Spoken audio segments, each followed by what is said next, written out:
Bonjour à tous, accrochez-vous pour ce tour d'horizon de la presse car en ce 29 novembre, les nouvelles sont très moroses. Pour preuve, les chiffres du chômage, une hausse de 1,2% en octobre, soit 34 000 demandeurs d'emploi en plus. Pour l'humanité, l'emploi est massacré. Résultat selon le journal de la politique d'austérité qui étouffe la croissance. Les Échos reviennent aussi sur cette forte poussée du chômage en octobre et rappellent que cette dégradation va remettre la question de l'emploi au cœur de la campagne présidentielle.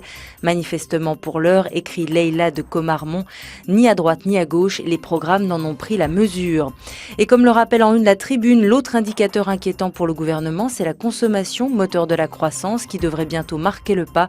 L'INSEE prévoit une hausse de 0,3% pour les fêtes de fin d'année, mais l'indice de confiance des ménages, lui, est en baisse avant même que les mesures d'austérité soient entrées en vigueur. L'équation se révèle difficile pour la France, mais aussi pour toute la zone euro, pressée d'agir face à la récession, annonce la Croix en une. Pour les pays, il faut d'un côté rétablir les comptes par des mesures d'austérité tout en sachant qu'elles freineront l'activité et les rentrées fiscales au risque de dégrader un peu plus leurs comptes.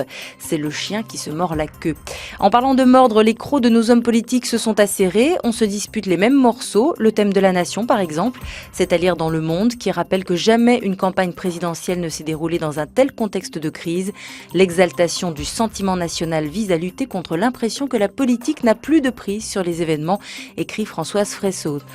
Pour Libération, dans ce domaine, Claude Guéant porte carrément la voix de Le Pen. Le ministre de l'Intérieur veut s'attaquer aux étrangers en situation régulière, des immigrés légaux trop nombreux selon lui. En chassant sur les terres du Front National, écrit Libé, Guéant opère un revirement total par rapport à la ligne que le chef de l'État a défendue depuis le début de son mandat. Et tiens, puisqu'on parle de préférence nationale, arrêtons-nous sur cet article du Monde consacré à Lilian Thuram. L'ex-star du foot est le co-commissaire de l'exposition Exhibition L'invention du sauvage au musée du Quai Branly à Paris. On y découvre comment les peuples indigènes ont été exhibés en Occident. L'occasion, dit le natif de Pointe-à-Pitre, de montrer comment le racisme est un conditionnement qui passe par la façon dont on nous montre l'autre. Plus léger, dans Libération, un article qui revient sur cette quasi-mode qui fait que désormais chaque jour est dévolu à une cause.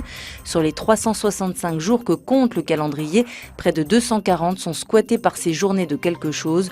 Ostéoporose, prostate, réfugiés, sida, radio, fromage au lait cru, poésie, tout y passe, au risque de créer des doublons et beaucoup de confusion.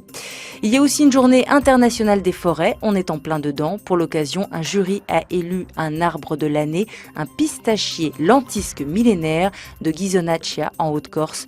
On a bien envie de se mettre à l'abri dessous, histoire de rêver un peu. Il ne vous reste plus qu'à trouver un arbre. À demain!